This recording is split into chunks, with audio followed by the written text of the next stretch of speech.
కేంద్ర మంత్రివర్గంలో తెలంగాణకు చోటుపై ప్రధాని మోదీదే నిర్ణయమని ఎంపీ లక్ష్మణ్ అన్నారు. కేంద్ర మంత్రివర్గంలో ఎవరైనా ఉండొచ్చన్నారు. అటు సర్పై కాంగ్రెస్, ఎంఐఎం, బీఆర్ఎస్వి తలా తోకాలేని మాటలని మండిపడ్డారు. కాంగ్రెస్ ఇచ్చిన హామీలపై రాహుల్ గాంధీతో తేల్చుకుంటామంటున్న బీజేపీ ఎంపీ లక్ష్మణ్తో మా ప్రతినిధి Rajesh face to face.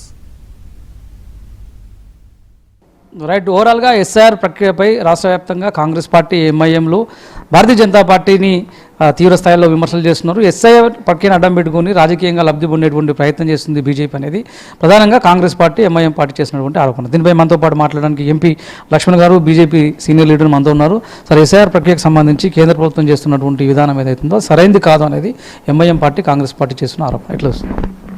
SIR అనేది స్పెషల్ ఇంటెన్సివ్ రివిజన్ అనే ప్రక్రియ. అది భారత ప్రభుత్వానికి సంబంధించినటువంటి కార్యక్రమం కాదు, అది ఎన్నికల సంఘం. ఇది రాజ్యాంగపరమైనటువంటి ఒక ప్రక్రియ.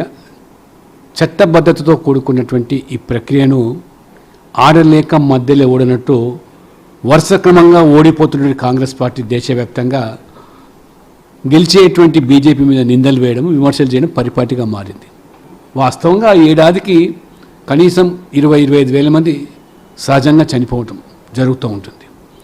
20 సంవత్సరాలు జరుగుతున్న ప్రక్రియ కేవలం చనిపోయిన వాళ్ళ ఓటు తీసేస్తేనే 50 లక్షలు అవుతుంది. కానీ వాళ్ళ శవాల పేరు మీద రాజకీయాలు చేసి శవాల ఓట్లతో గెలిచేటువంటి పార్టీలకు కొంచెం కడుపు మంటగా ఉన్నది. చనిపోయిన వాళ్ళ ఓట్లు వేసుకునేటువంటి అలవాటు అది మజ్లిస్ పార్టీకి, కాంగ్రెస్కు ఉండొచ్చు. చొరబాటుదారులకు ఆశ్రయం కల్పించి ఓటు కల్పించడం అంటే వాళ్ళ దొంగ ఓట్లను తీయమంటే ఏ రకంగా అది తప్పు అవుతుంది? అర్హులైనటువంటి యువతకు ఓటర్లుగా నమోదు చేసుకునే అవకాశం 18 సంవత్సరాలకు అవకాశం కల్పిస్తాను. మీ పార్టీ యొక్క బూత్ లెవెల్ ఏజెంట్స్ను నియమించుకున్న మీరు ఏ రకంగా ఇవాళ నిధులు వేయడానికి ప్రయత్నం చేస్తున్నారు?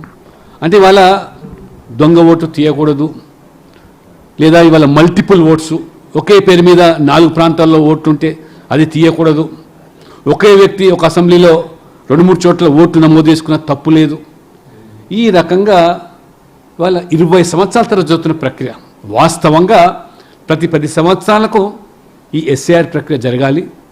దానికి అనుగుణంగా మరి చనిపోయిన వాళ్ళ ఓట్లు లేదా ట్రాన్స్ఫర్ అయ్యే వాళ్ళు చాలామంది, ఉద్యోగరీత్యా చదువు నిమిత్తం పట్టణాలకు వచ్చే వాళ్ళ సంఖ్య పెరుగుతుంటుంది. ఆ తర్వాత ఓట్లు అదే రకంగా కొనసాగుతూ ఉంటాయి. కానీ ఈ రకమైన ప్రక్షాళన జరుగుతూ ఉంటే ప్రభుత్వానికి ఏం సంబంధం? అది ఎన్నికల కమిషన్, ఒక రాజ్యాంగ వ్యవస్థ.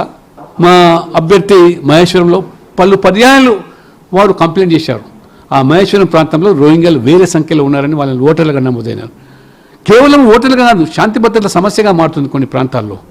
ఇవన్నీ దృష్టిలో పెట్టుకొని కాకుండా కేవలం ఇవాళ మజ్లిస్ యొక్క మెప్పు కోసం ఈ 2 పార్టీలు ఆ రకంగా పోటీ పడుతున్నాయి.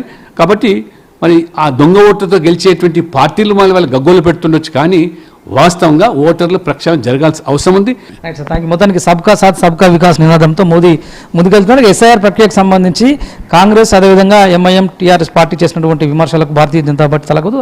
అది పూర్తిగా రాజ్యాంగబద్ధ క్రమంలో జరుగుతున్నటువంటి ఇష్యూ కాబట్టి దానికి రాజకీయ రంగం కులమాల్సినటువంటి అవసరం లేదన్నది లక్ష్యం చెప్తున్నట్టు. Vote studio.